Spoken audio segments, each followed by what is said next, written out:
Ya chicos, buenos días. Vamos a hacer el tema de fisiología respiratoria. Bueno, volvemos otra vez a la normalidad, ¿no? Medicina tranquilo, sin leyes, sin nada de esas cosas que igual hay que ser un poco, pero ahora regresamos, esta parte la dominamos. Por favor, recuerden su clase que tuvimos en la primera vuelta de neumo, ¿ya? Entonces vamos a empezar, antes de empezar siempre... Perdón. Así.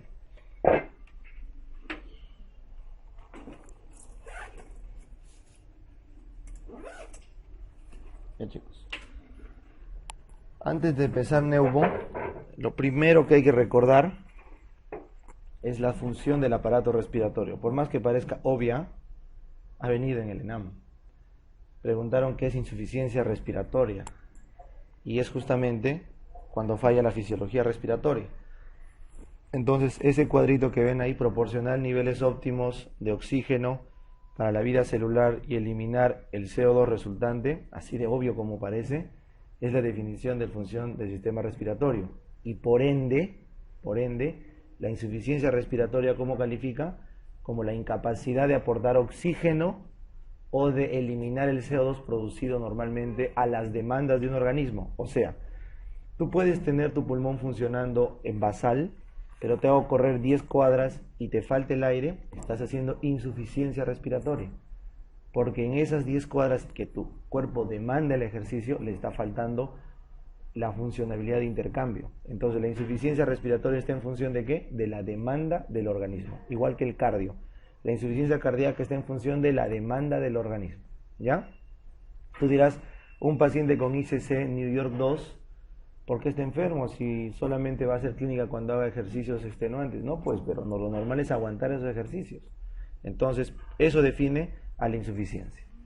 Bueno, la siguiente parte es clave. Debemos recordar que los pulmones tienen una función ventilatoria, que es llevar el aire, obviamente con el oxígeno adentro, del ambiente hasta los alvéolos. Entonces, la función ventilatoria es mover el aire, vamos a oficio, mover el aire del ambiente donde estamos hasta los alvéolos. Esto es una función netamente mecánica pura, ¿ya? Cuando falla la función ventilatoria, ¿qué insuficiencia tenemos? Tipo 2, porque básicamente se manifiesta en retención de CO2, porque la ventilación es tan importante para introducir oxígeno como para eliminar CO2, sí, pero la eliminación del CO2 se afecta más con una ventilación baja que la entrada de oxígeno. O sea, en pocas respiraciones yo puedo entrar suficiente oxígeno para mantenerme vivo. Si no, preguntan a los buceadores, que en una sola bocanada aguantan, pero el CO2 no es posible. Entonces el CO2 se acumula y tiene que eliminarse. Por eso, por más que bucees y aguantes minutos, siempre tienes que botar el aire, porque es importante eliminar siempre el CO2, ¿ya? Luego, una vez que el aire llega al alvéolo, este tiene que pasar del alvéolo al capilar, y ese es un paso clave, la barrera hematopulmonar. La barrera hematopulmonar tiene que permitir pasar el aire de entrada a la sangre y de salida de ella. ¿Cómo se llama eso? Difusión. Difusión es el paso de la sangre, del aire hacia el capilar pulmonar y viceversa del capilar. Entonces, cuando falla la difusión, ¿qué falla básicamente? Falla la oxigenación sanguínea. ¿Qué insuficiencia es esa? Tipo 1. Eso ocurre en las neumonías, en los edemas, en todos los cuadros en los que no pueda pasar el aire del alvéolo al capilar. Yo creo que ese gráfico me va a hacer convulsionar ahorita. ¿Ya? Luego viene la siguiente función. El pulmón, ¿qué debe tener? El pulmón debe tener suficiente aporte sanguíneo que corresponda al volumen de aire que le damos. Siempre recuerden, corazón y pulmón son hermanos. En verdad debería ser el sistema cardiorrespiratorio en una sola clase, porque el corazón bombea 5 litros por minuto y el pulmón tiene que respirar 5 litros por minuto, así de fácil. Obviamente respira 6, porque 1 litro más o menos se queda por arriba, pero tiene que llegar al alvéolo y exactas cantidades equipotenciales. Entonces, ese pulmón lo que respira tiene que tener la misma cantidad en flujo sanguíneo. Por eso la tercera función es perfusión. Tiene que estar bien perfundido. Cualquier problema de perfusión pulmonar que causa hipoxemia. Ejemplo, tromboembolismo pulmonar, hipertensión pulmonar, secuestros, o sea, secuestros no, porque secuestro sería falta de ventilación. Pero cualquier problema sanguíneo del pulmón trae un problema de perfusión pulmonar. Finalmente, lo que acabo de decir, debe haber un equilibrio no menor a 0.8 entre ventilación y perfusión. Eso es lo fisiológico. La ventilación con la perfusión debe ser 1, máximo se acepta hasta 0.8, porque hay un shunt fisiológico. No más. Si eso baja o sube, hay un problema de relación BQ. Entonces, todas las insuficiencias respiratorias tipo 1 suelen ser como alteraciones BQ, salvo el shunt, ¿no es cierto? Todas se corrigen con oxígeno. Eso ya van a ver en neumo, de hecho que lo recuerda, pero no se olviden que esa relación tiene que ser casi perfecta, 1 a 1, ¿ya? 1 a 1. No se olviden las relaciones en medicina, lecitina, esfingomielina, la relación FSH-LH, la relación calcio-fósforo en la leche, o sea, hay varias cosas en el examen que son relaciones, tal con tal, y esas fracciones hay que saberlas. Entonces, cuando tocaba fracciones, yo tenía en mi resumen aparte todas las relaciones: calcio-fósforo en la leche, lecitina esfingomielina para el líquido amniótico, la LH-FSH para SOP. Entonces, de tal forma que cuando te entra la duda, ¿no?, en abril, por ahí más o menos, cuando el estrés ya está al límite, revisas y todas las relaciones para no preocuparte, ¿ya? No dudar en esa fracción, ¿ya? Finalmente, una vez que el oxígeno esté en la sangre, esa no es su función, estar en la sangre. ¿Dónde tiene que estar? En los tejidos. ¿Cómo llevas oxígeno de mi pulmón a mi cerebro y a la punta de mi dedo? Con hemoglobina, pues. Entonces, por ende, el transporte de gases es la última función vital del sistema respiratorio del cuerpo. Eso está a cargo ¿de qué? Del flujo sanguíneo y de la hemoglobina. Por ende, ¿puede fallar el flujo sanguíneo? Claro, chicos. El flujo sanguíneo puede fallar en un shock, ¿correcto? Y puede fallar la hemoglobina en una anemia, pues. Entonces, ahí es donde entra el transporte de gases. Acá hay una última función que no está en este gráfico, porque ya no le compete al sistema respiratorio, ni a la sangre, ni al corazón, sino le compete ¿a quién? A la mitocondria. ¿Se acuerdan lo que vimos en Bioca?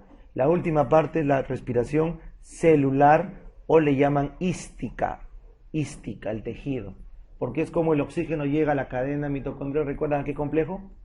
4, el último aceptor de electrones, es el oxígeno, ¿ya? Entonces, chicos, en estas funciones resumimos las respiraciones, ¿está bien? Primera respiración, la ventilación. Segunda respiración, la respiración pulmonar, que implica estas tres: difusión, perfusión y una relación adecuada. Es la famosa hematosis. La hematosis es oxigenar la sangre. No confundir con hemocateresis, que es romper o matar al glóbulo rojo viejo, eso en el vaso. El vaso hace hemocateresis, el pulmón hace hematosis. La tercera respiración es la sanguínea, la que va por todos los capilares, por la hemoglobina y el flujo sanguíneo. Y la cuarta respiración es la ística. Entonces, para el Guyton hay 4 respiraciones y vamos a estudiar la fisiología de las 4. ¿Está bien? Entonces, este paso que ven en este dibujo que nos está acompañando, ¿no?, toda la explicación, es la ventilación, ¿no es cierto? Cómo la caja aumenta en volumen de tal forma que genera una presión negativa respecto del medio ambiente, y el aire, por presión negativa, se absorbe. Es como un fuelle que toma aire, luego lo bota, como un fuelle, ¿no? Para usar el fuelle abre su área, aumenta su volumen, y jala aire, y luego empuja para sopletar el fuego, pues, no, en este caso es un fuelle, ¿ya? Una vez que el aire llega al alveolo, pasa el oxígeno y regresa el CO2, en un equilibrio que se alcanza instantáneamente. No lo olviden, en el primer tercio del capilar pulmonar se alcanza el equilibrio CO2-O2, de tal forma que nos queda 2 tercios por si el pulmón necesita un factor de seguridad. Pregunta el recién dado: ¿cuánto es el factor de seguridad en la perfusión pulmonar? 2 tercios del contacto capilar alveolo, ¿ya? Muy bien. Finalmente, acá vamos a repasar lo que van a ver mañana, que es el tema de anato, que en verdad no es crítico anatomía para pulmones, eso es lo bacán. Ni para corazón ni para pulmones, anatomía es clave como parte inicial. Porque básicamente la fisiología es bien sencilla y no requiere un correlato anatómico, perdón, preciso. Pero recuerden los músculos de la inspiración, pregunta examen, la inspiración pasiva. Ustedes están respirando, yo también, y nadie es consciente de esta respiración, o estás preocupado en tu diafragma, ¿no? La respiración pasiva está a cargo del diafragma.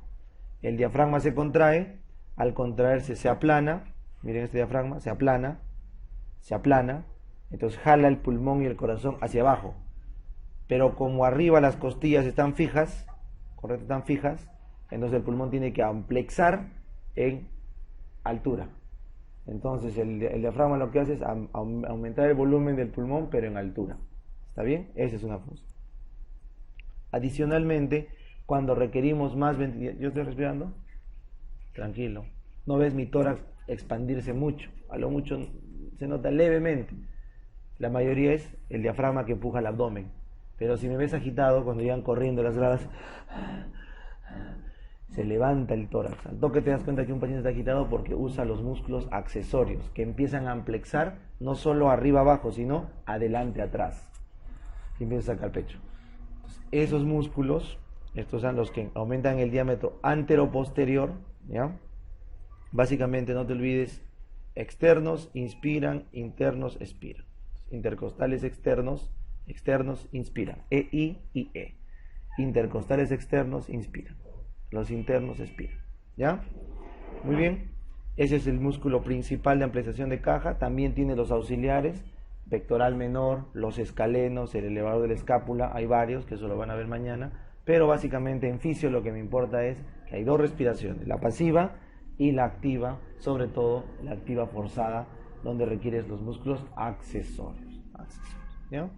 Y para inspirar simplemente este diafragma contraído se va a relajar y va a botar todo el aire. Pero si quieres botar el aire con fuerza, entran los abdominales. Contraen el abdomen y empujan más rápido el diafragma. ¿Ya? Todos los abdominales, los rectos, oblicuo mayor, oblicuo menor y el transverso. Todos los abdominales. ¿Ya? Muy bien, con eso esa lámina era para repasar la entrada de la clase. Ahora vamos a hablar de presiones. Esta parte es un poquito pesada, pero bastante lógica. ¿Ya? Asumamos que la presión barométrica es 0. 0. En este caso le ponen centímetros de agua. No es milímetros de mercurio, centímetros de agua. Entonces, esta presión pasivamente va a transferirse por toda la parte conductora y va a llegar al alveolo y va a ser 0. ¿Correcto? 0, 0.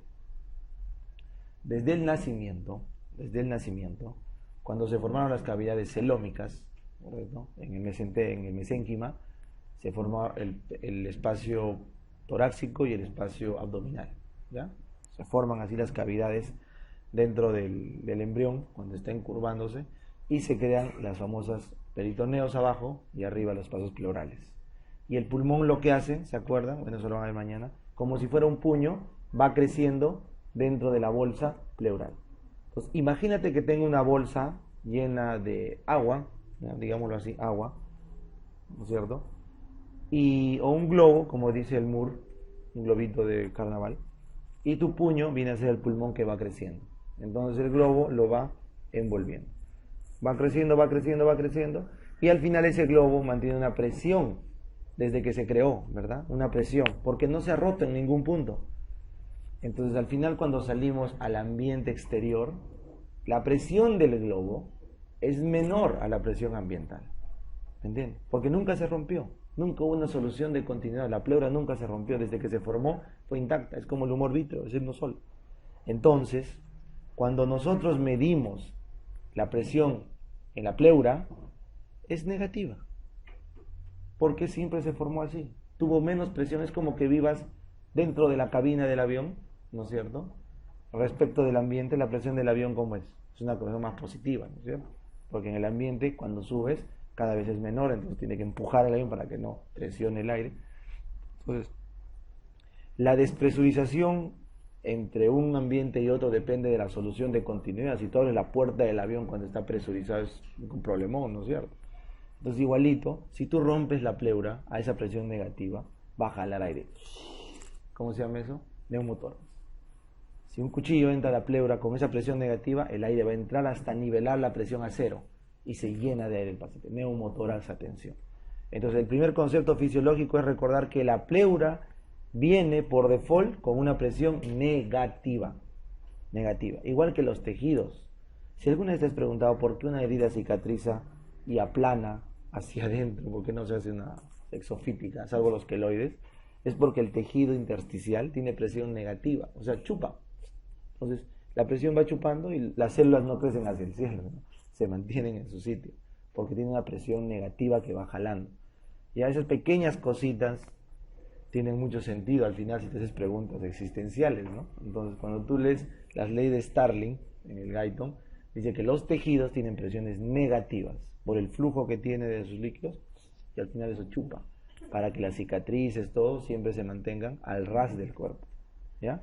Igual, en este caso, a la pleura, presión pleural, al ser negativa, ¿qué pasa? Mantienen todo el tejido pulmonar pegado al tórax, de tal forma que crean una especie de vacío y tu pulmón está pegado al tórax sin que haya ninguna goma o ligamento alguno. ¿Pero qué es lo único que mantiene al pulmón pegado al tórax? El espacio interpleural. Y eso no es físicamente una estructura, no hay colágeno, no hay nada. ¿Qué es? Es un espacio, pero un espacio con presión negativa. Entonces está chupado.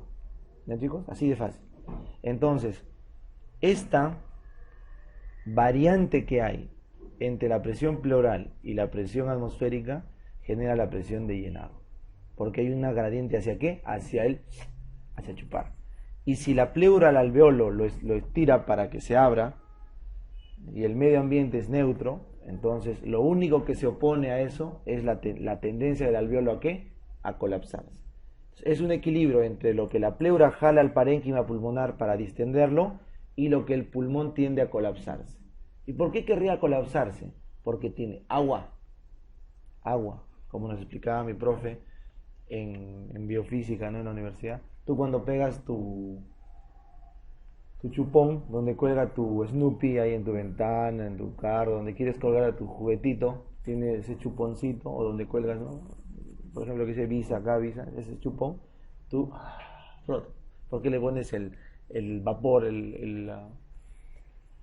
expiras para que tenga un pequeño vapor de agua, para que se moje, ¿no es cierto? Y otros más moscas mojan también el vidrio. Lo pegas, lo presionas, ¿para qué? Para quitarle el aire. Y al final se queda pegado. ¿Qué has hecho? Has generado dos superficies acuosas. Le has quitado el aire para que no interfiera. Y las dos superficies que tienen agua han generado los puentes. Y no se va a salir. Dependiendo cuánto aire le hayas quitado y cuán hermético sea el espacio, eso no sale. Y hay los que son de marca buenos no salen. Entonces que jalas y no sale. ¿Por qué? Porque cuando dos superficies de agua se aproximan, se forman puentes de hidrógeno y eso colapsa la estructura. Entonces imagínate, estás hablando de un pega-pega macroscópico, un chupón macroscópico. Imagínate cómo será ese alveolo microscópico. Tiene que colapsarse, no tiene opción. El agua que está acá, pegada, el agua unstirred se llama, el agua que está en superficie, tiene que colapsar todo el árbol. La única forma que no colapse es porque existe surfactante. Entonces recuerden, la presión que tiende a colapsar este alveolo y chuparlo, se neutraliza ¿con qué presión? Con la presión de la pleura que lo abre.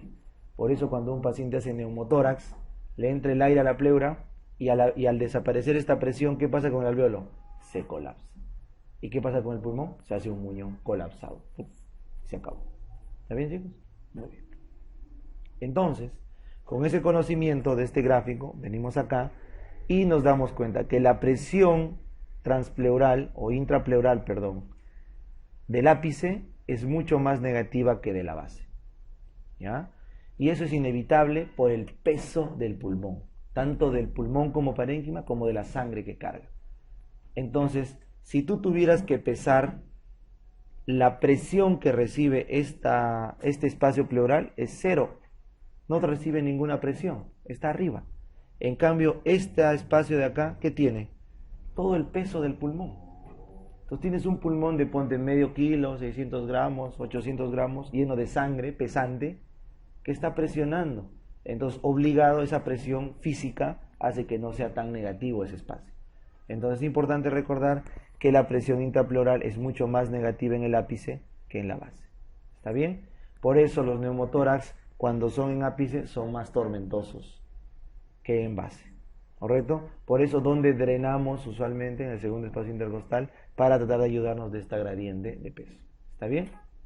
Porque acá tiene que recibir todo el peso del pulmón. ¿Chicos? Muy bien. Entonces, miren acá, en este gráfico, tienes la presión intrapleural. Cuanto más negativa se hace, ¿qué pasa con el volumen? Va aumentando. Obviamente, ¿no? Si lo hago más negativo, chupo más, el volumen se va ampliando.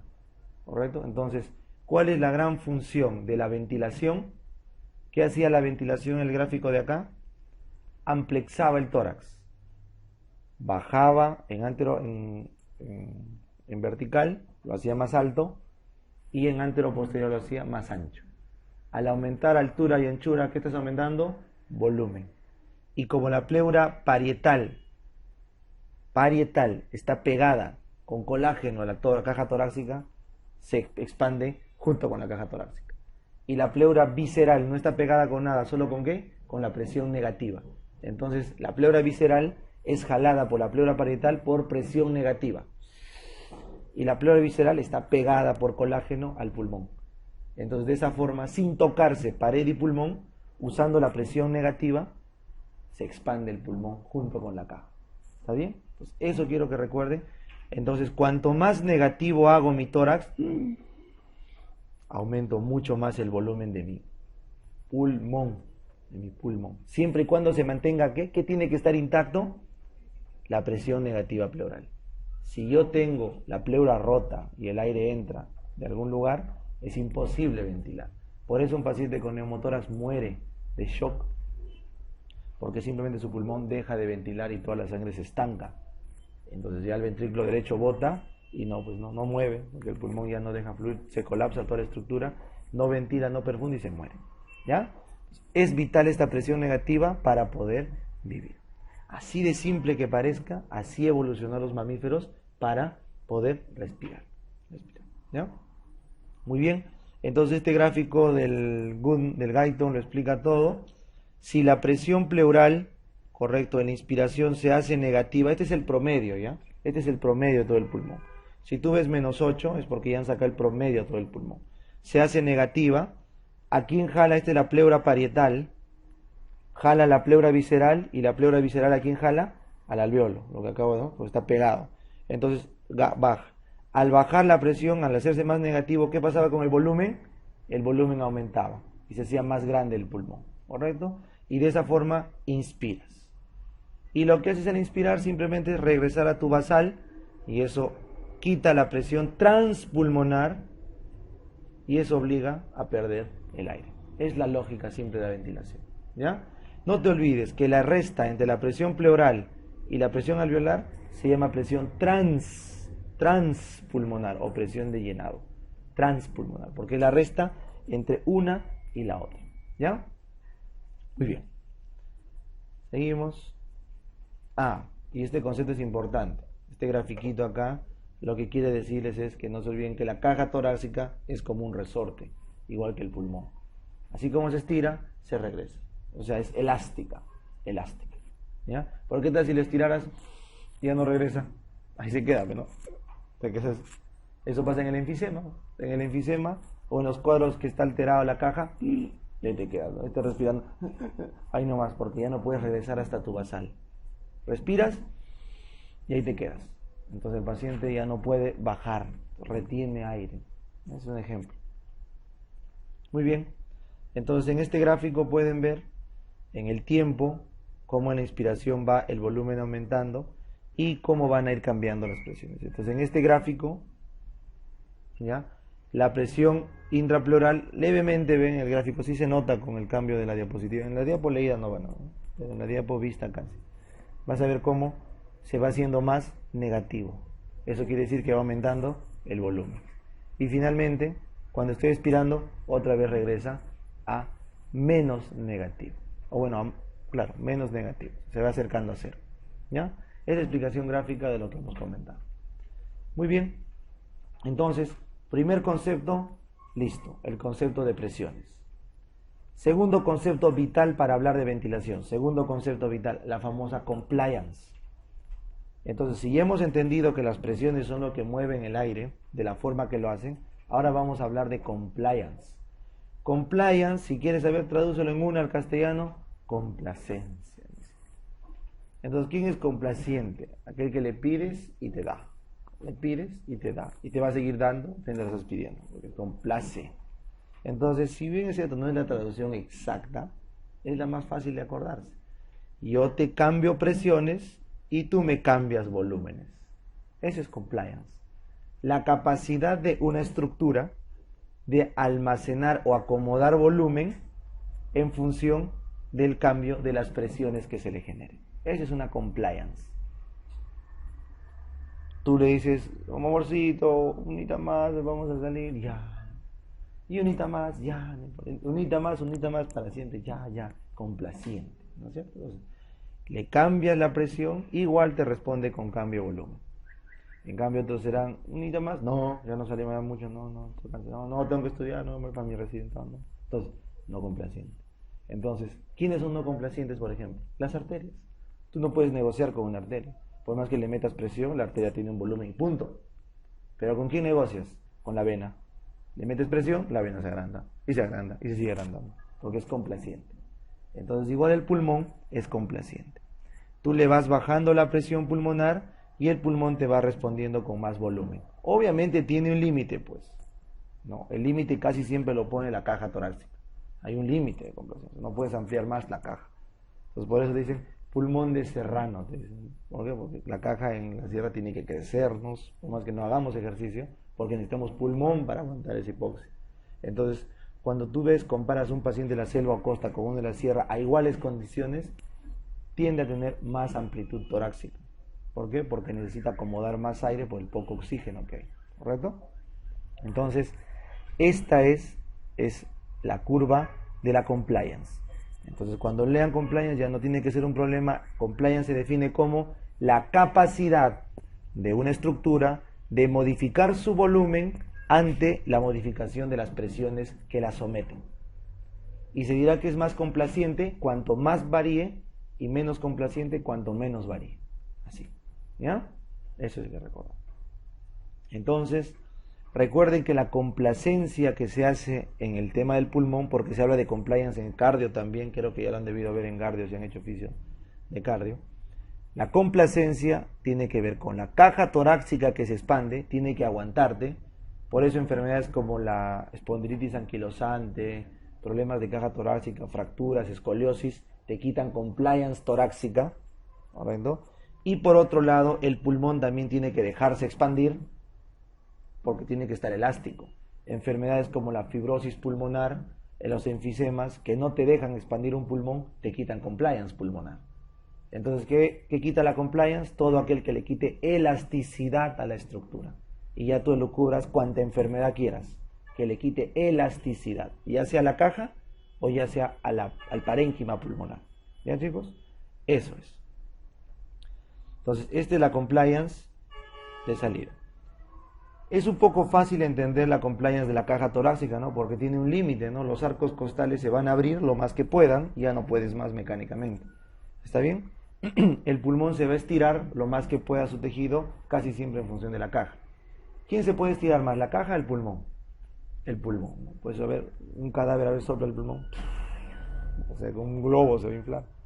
El pulmón en el cadáver vas a darte cuenta que supera largamente a su caja torácica. Ya no va a ser de un humano, pues vaquita, torita, cuycito, sopla. ¿Nunca han pasado cuy en tu serum? Sopla y ¡bum! Le sopla el curandero y el pulmón, ¡bum! Así, y ahí recién puede hacer su estudio endoscópico el curandero. Soplan el pulmón. Bueno, entonces, eso es fácil de comprender la ida. Ahora el regreso. ¿Qué hace que regrese el tórax? Básicamente los ligamentos. Para que las costillas regresen, los ligamentos y los músculos lo hacen regresar a su sitio. no es nada del otro mundo. Donde sí hay un poco de complejidad es en el pulmonar. La retracción pulmonar es clave y está básicamente influido por la elastina o la reticulina que tiene en el intersticio.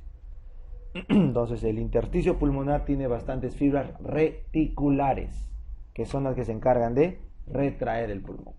Si no hay fibras reticulares y está fibrosado, o no hay intersticio porque hay mucho enfisema, no retrae ese pulmón. Un pulmón que no retrae dificulta la retracción torácica.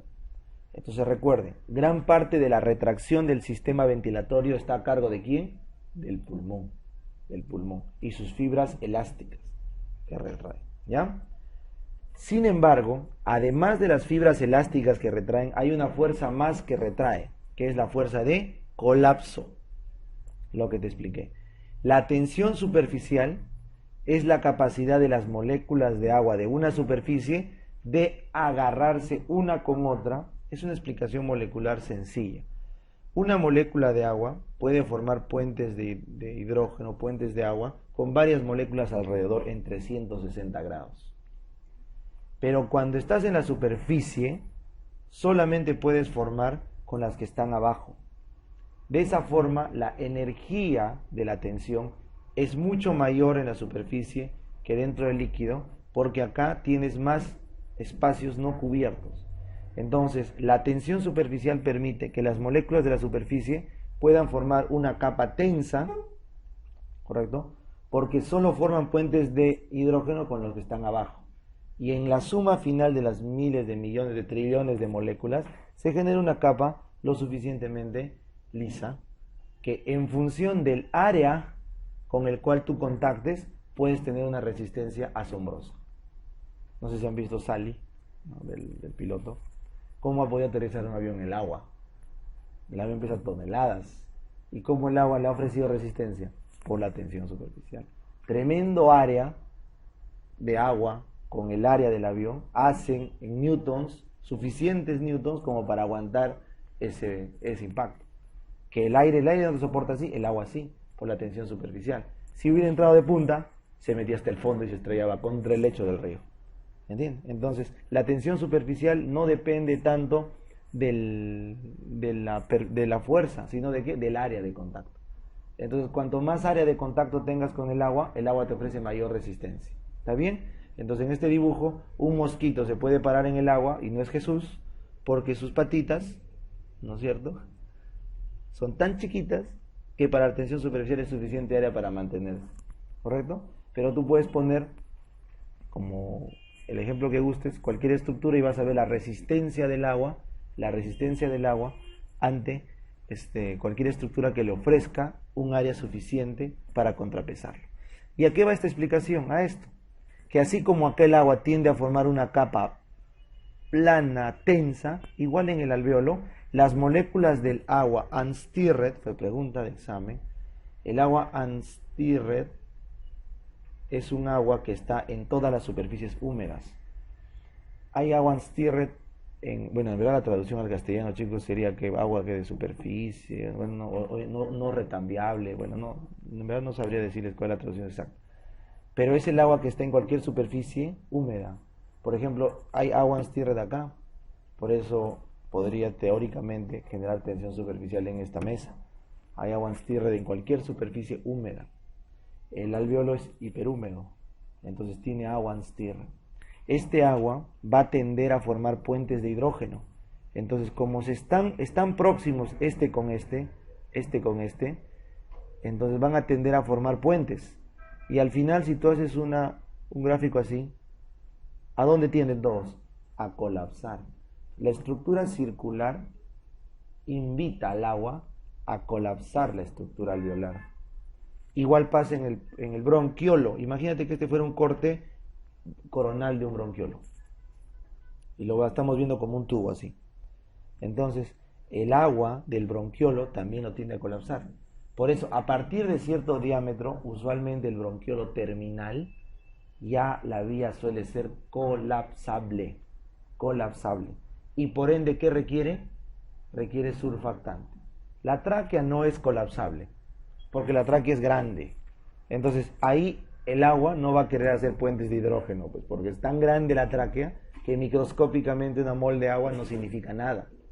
Pero cuando achicas hasta partes microscópicas, los bronquiolos terminales, respiratorios, sacos alveolares y alvéolos tienden a ser colapsables. Por eso las células clara, ¿qué producen? Surfactantes desde los bronquiolos. Y las neumocitos tipo 2 producen surfactantes desde los bronquiolos, clara, células claras. Y los neumocitos tipo 2 tienden a formar surfactante en los alvéolos. ¿Está bien? Si no formamos surfactante, simplemente ¿qué pasa? Colapsa el pulmón, colapsa el alvéolo. Y al colapsar el alvéolo, ¿qué va a jalar? Va a jalar a todo el tórax y el pulmón queda colapsado. Un ejemplo típico de esto son las atelectasias. En la atelectasia, ¿qué pasa? El aire que entra en el pulmón permite expandir las estructuras más grandes y ayuda en las pequeñas. Si tú taponas el bronquio con un tiro, con una piedra, con una papa, con un cáncer, con lo que quieras, deja de entrar el aire. El aire se consume y por presión negativa empieza a colapsar todo.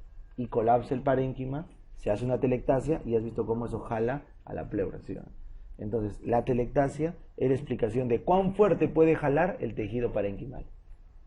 Que es posible, y eso no ocurre, por el aire y por el surfactante que hay. ¿Está bien, chicos?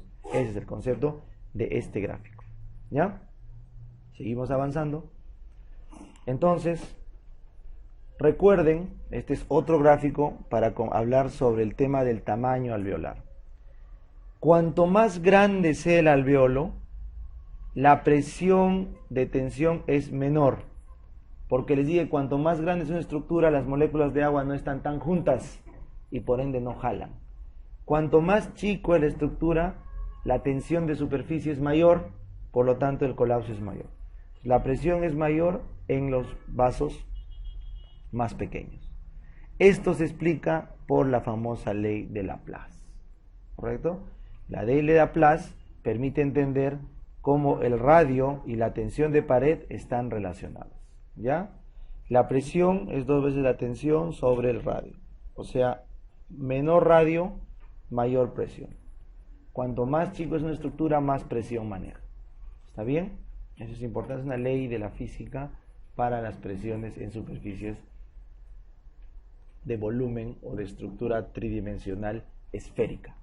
Laplace. Eso hizo Laplace. ¿Ya? Muy bien. Entonces el aire tiende a fluir primero ¿a quién? A los alvéolos grandes. Y para entrar a los alvéolos pequeños, ¿qué requiere? Presiones más fuertes. Entonces recuerden un concepto fisiológico. Hay alvéolos que normalmente no están activados. ¿Cómo? Sí. Si yo respiro ahorita tranquilo, se llena este. Porque estoy usando una presión de entrada suave. Pero si estoy agitado, entonces la presión que meto también va a abrir este de acá.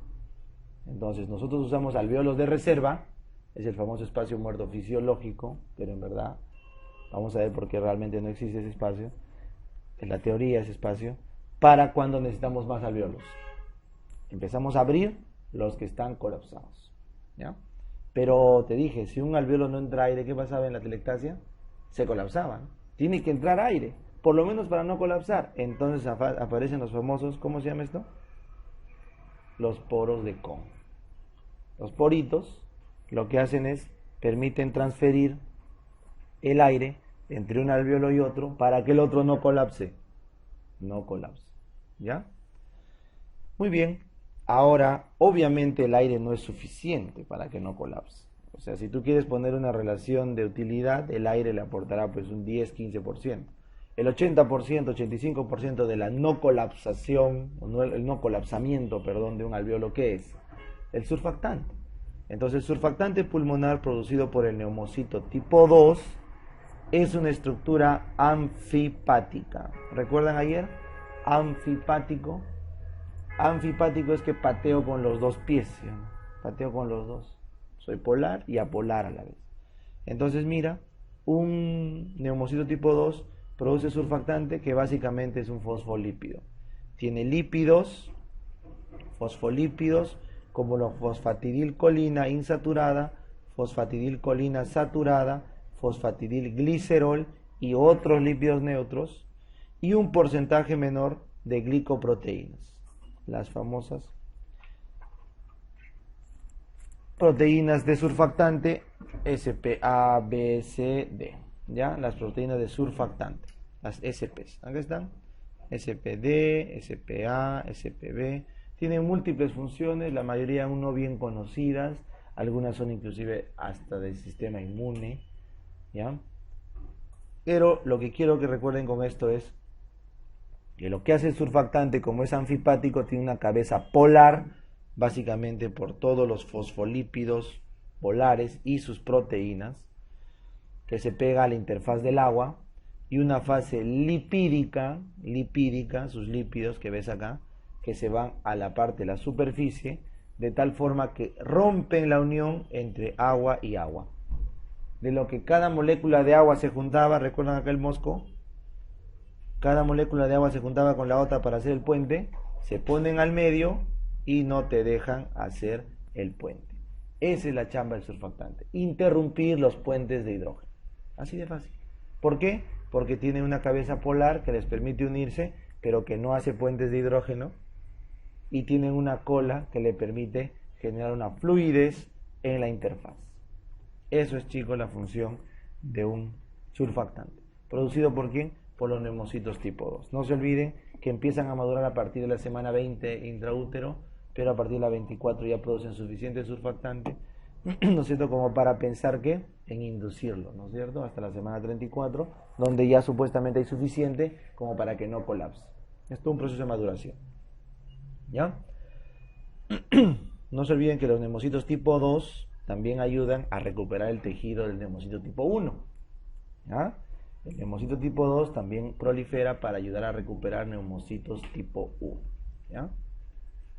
Muy bien. Entonces, una vez terminado esa parte que es la más molecular, la más chiquitita, la más, se podría decir, la más compleja, ¿no? Porque siempre les he dicho, cardio y neumo no tienen así nada de complejo, pero mecánico, ¿no? Fluido, mecánica y fluidos, ¿no? Hay fluido básico, ¿ya? Endocrino sí es tranca, ¿no es cierto? Gastro es más tranca. Entonces, una vez terminada esa parte, ahora vamos a los volúmenes, que es sencillo. Se llama volumen minuto a toda la cantidad de aire nuevo que ingresa por cada minuto. Y esto básicamente es el producto de ¿qué? De la multiplicación del volumen corriente, que es lo que ventilamos en estados basales. Tengas una caja gigante, una caja normal, básicamente respiramos eso, medio litro, entra y sale, entra y sale. Si tú lo multiplicas más o menos por 12 respiraciones por minuto, tienes aprox 6 litros por minuto, ¿no es cierto? 500, y así va sumando hasta 6 litros por minuto. Que, oh sorpresa, ¿cuánto es el gasto cardíaco? 5 litros por minuto.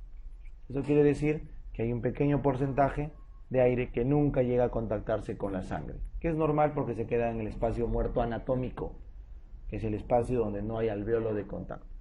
Por ejemplo, la tráquea, los bronquios mayores, menores, donde no hay alvéolos de contacto, el aire se queda ahí, pues. No vayas a pensar que los 500 entran hasta el alvéolo, no, acá está. Para eso es el volumen alveolar. El volumen alveolar es todo el aire nuevo que llega al alveolo o a las zonas que tienen intercambio gaseoso porque tienen alguna estructura alveolar. ¿Dónde arranca el intercambio respiratorio? ¿En qué bronquiolo? Respiratorio, ¿no es cierto? El bronquiolo terminal, su nombre lo dice, es el último que conduce, y el bronquiolo respiratorio es el primero que respira. Entonces, ¿cuánto es esto? 4 litros y medio por minuto. ¿Eso qué quiere decir? Que yo tengo 4 litros y medio de ventilación sobre 5 litros de perfusión. ¿Te das cuenta? Esa relación BQ no es perfecta, pues dijimos, no es 1, ¿no es cierto? Pero se aproxima a 1. ¿Está bien? Entonces, lo que tu corazón bota contra lo que tu pulmón ventila, ojo, a partir de ahora ya no tenemos que confundir respirar con ventilar. Lo que tu pulmón ventila con lo que tu corazón perfunde están en una relación casi perfecta de 5 a 5. Poquito menos de ventilación. No hay problema. Se soporta. Es el shunt fisiológico, ¿ya? un poco de área que no recibe ventilación, ¿ya? Un poco de volumen. Muy bien, entonces acá está el espacio muerto anatómico, 150 mililitros, no te olvides. El aire alveolar, aproximadamente 3 litros, para este gráfico, no te olvides, 300 mililitros, que al final con las ventilaciones por minuto termina siendo 4200. ¿Por qué? Porque no se recambia necesariamente. Mira que te han puesto 5.2 mililitros por minuto en este gráfico, en este texto tomado del Guyton, tienes ese valor. Al final oscila, eso no quiero que sean bolas.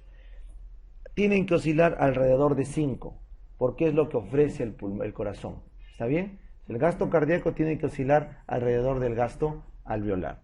Entonces, ¿por qué hay esta variación? Porque entre lo que entra en una respiración y lo que sale, siempre hay aire que se quede en el alveolo.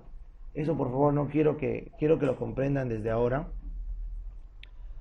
Tú recibes aire, 500, 150 se queda en el espacio muerto, 150 un poquito por acá y ahí queda. Y cuando botas, no botas pues los 500, botas un poco menos. Porque no es que entre el aire hasta el alveolo y sale desde el alveolo, no. Pero con las respiraciones sucesivas, el saldo se va acumulando y hasta que al final se hace un equilibrio. Entra 500, sale 500, entra 500, sale 500. Pero no es el mismo 500 que entró, sino se va moviendo las masas de aire por el pulmón. ¿Está bien? Entonces, es como que tú digas, tu primer sueldo te pagaron, lo ahorraste, ¿no es cierto? Lo gastaste todo. Pero el día en que empieces a ahorrar, a recibir tu sueldo, guardas y gastas un poco y recibes otra vez sueldo al siguiente mes y guardas, al final tú ya no sabes tu ahorro de dónde es, ¿no es cierto? Pero hay un flujo ya. Entonces tú sabes que tienes un ahorro y tienes un flujo. Entonces igual el pulmón tiene su ahorro, se puede decir entre comillas, que es su volumen residual, que no se va a mover nunca, y tiene un flujo que va andando. Entonces, el aire alveolar no se cambia instantáneamente, se cambia por partes. Por eso, a pesar de que ves que entran 500 mililitros por respirada, o sea, aproximadamente 6 litros por minuto, al final el alveolo recibe ese volumen aprox, pero con un volumen de 3 litros. O sea, es un volumen sobre una reserva alveolar. Eso es lo que quería explicarles. Este gráfico es para ver, sobre una reserva alveolar hay un volumen. Ahora, no te olvides que acá está multiplicando a 15 respiraciones por minuto. Acá les hemos multiplicado a 12. Entonces, esos cambios pequeños en la ventilación van a ser estas variaciones de volúmenes. ¿Ah, chicos? Entonces, preguntas de examen. ¿Cuánto es volumen corriente? Ha venido 2 veces. Una sola vez, ¿cuánto es el espacio muerto anatómico? Y por otra, ¿cuánto es la relación ventilación-perfusión? Entre 0,8 y 1. ¿Va a depender de qué? Del número de respiraciones. ¿Ya? Pues esta lámina, mal que bien, es muy preguntada. ¿Ya? Acá les han traído un flujo pulmonar sanguíneo de 5 litros. Si tú divides 5.2 entre 5, acá ¿cómo es el BQ? Mayor a 1, ¿verdad? En este caso es mayor a 1. En esta ecuación. Pero en esta ecuación es menor a 1. No hay problema. Oscila fisiológicamente. ¿Correcto? Si tú te pones a ventilar más de lo que va a perfundir tu corazón, va a haber una alteración BQ. No hay mucho problema cuando es un BQ mayor a 1. Estás ventilando más que tu flujo. Al final, ¿quién es el que manda la orden? ¿Quién crees que ordena? ¿El corazón o el pulmón? El corazón. Porque el corazón es el que va a llevar la sangre a los tejidos. Entonces, lo que el corazón ofrezca, eso tiene que responder tu pulmón. ¿Me dejo entender? Entonces, el que manda el volumen necesario de oxigenación, ¿quién es? La sangre. Y si el pulmón le puede ofrecer, en buena hora. Si le ofrece de más, se respira nada más. Pero obviamente está trabajando absurdamente más, ¿no? Te invito a respirar más de lo que respiras. Con el tiempo, ¿qué va a pasar? Te vas a hiperexcitar, ¿no es cierto? Porque va a ser alcalosis respiratoria. Vas a botar más CO2 del que produces y va a empezar tu cerebro a irritarse. ¿Me digo? Entonces, ese es el resultado de ventilar más de lo necesario. Pierdes CO2. ¿Ya? Por eso hay un equilibrio en el centro vulvar. Muy bien. Ahora hablemos un poquito, esto sí es pregunta examen, de la fisiología respiratoria. ¿Ya? Entonces, en el pletismógrafo, como ves ahí, es una máquina que nos permite estudiar los volúmenes respiratorios. No confundir con el espirómetro. En el espirómetro yo veo los flujos, volumen, no es igual a flujo. Recuerden, flujo, ¿qué es? Es unidad de volumen por unidad de tiempo. Ese es flujo. ¿Está bien? El flujo es, química, físicamente hablando, volumen transportado por unidad de tiempo. En cambio, volumen solo es la cantidad. Con el pletismógrafo yo voy a ver las cantidades, ¿correcto? Con el espirómetro yo veo los flujos. Entonces agarro y lo hago respirar pasivamente al paciente. ¿Cómo se llama este volumen? Corriente o volumen tidal. Volumen corriente o volumen tidal. 500 mililitros. Luego le digo, señora, por favor, a ver, respire todo lo que pueda. Todo lo que puede respirar es el volumen de reserva inspiratorio. Todo lo que podemos respirar. Hasta el tope. Usualmente 5 litros y medio, 6 litros, hasta 7 litros vas a leer. Dependiendo de la caja, ¿no? Te traes una de altura, una cajaza, va a aguantar. Te traes un filipino chiquito, cajita chiquita, va a ser menos. Entonces, es un margen que va a depender de la etnia del paciente. Esto es importante, depende de la etnia. ¿Ya? Luego, cuando tú sumes volumen tidal con volumen inspiratorio, tienes la capacidad inspiratoria. ¿Qué son las capacidades? Sumas de volúmenes. Sumas de volúmenes. ¿Ya? Luego le dices, a ver, bote todo lo que pueda. Obviamente va a botar hasta un límite. Este límite es el volumen de reserva expiratorio. Expiratorio. ¿Correcto? Que usualmente es 1 litro, un poquito más. Pero, si tú sumas todo lo que puedo botar con todo lo que puedo respirar, es todo lo que en vida puedo mover. La capacidad vital se llama vital porque es la capacidad que puede mover un ser vivo de volumen. ¿Correcto? Ese es el dato, para que no te olvides. Se llama capacidad vital porque lo puedo mover en vida. ¿Qué cosa? O sea, de muerto tengo aire. Claro, el aire que nos queda de muerto, ¿cuál es? El volumen residual. Es el aire que se acumuló desde las primeras respiraciones que tuvimos al nacer y se queda en el alvéolo y jamás se va. Es tu ahorrito que jamás se gasta. Ese es el volumen respiratorio. ¿Y por qué existe? ¿Por qué? Porque hay la pleura. ¿Cómo era la pleura? Negativa. ¿Qué hacía? Chupaba. Entonces siempre va a haber aire, pues, porque siempre está chupando. Ese aire que queda siempre, que no se puede expirar, porque la pleura nunca puede igualar a cero. La pleura nunca puede igualar a cero la presión barométrica. Todo ese aire que se queda, porque la pleura siempre es -5, a pesar de que tú botes todo, botas todo, tu pleura sigue jalando con -5 y sigue habiendo alguito de aire. Ese es el volumen residual. ¿Está bien? Ese volumen residual de aproximadamente litro 100, aguárdate la chela, litro 100, ¿cierto? Porque ha sido pregunta de examen, es el volumen residual. ¿Ya?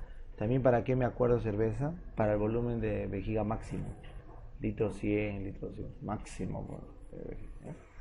Bueno, entonces son volúmenes residuales que solamente se notan cuando el paciente hace una prueba con el pletismógrafo para ver la difusión de nitrógeno. No voy a explicar esto, es absurdo, pero les dan nitrógeno marcado para ver cuánto nitrógeno puede acumularse en este volumen residual después de varias pruebas. Solamente es posible evaluar el volumen residual en un pletismógrafo, si no, no se puede. ¿Ya? Finalmente, cuando tú sumas el volumen expiratorio con el residual, se llama capacidad residual funcional. O sea, en teoría, todo este es el volumen de residuo que puede quedar en una persona. Entonces, un enfisematoso, ¿qué hace con su aire? Lo retiene. Entonces, ¿qué va a pasar en un enfisematoso? Va a aumentar, ¿qué? El volumen residual. Entonces, toda esta capacidad residual explica la máxima cantidad de pulmón que un enfisematoso puede aguantar de aire. ¿Está bien? Esa es la razón de ser de esa suma. Y finalmente, la pregunta examen también, ¿qué es capacidad total? Ya, pues todos, pues, ¿no? Desde la inspiratoria máxima hasta la residual. Y acá la clave es 7 litros, 6 litros, porque es la máxima capacidad de un pulmón. ¿Ya, chicos?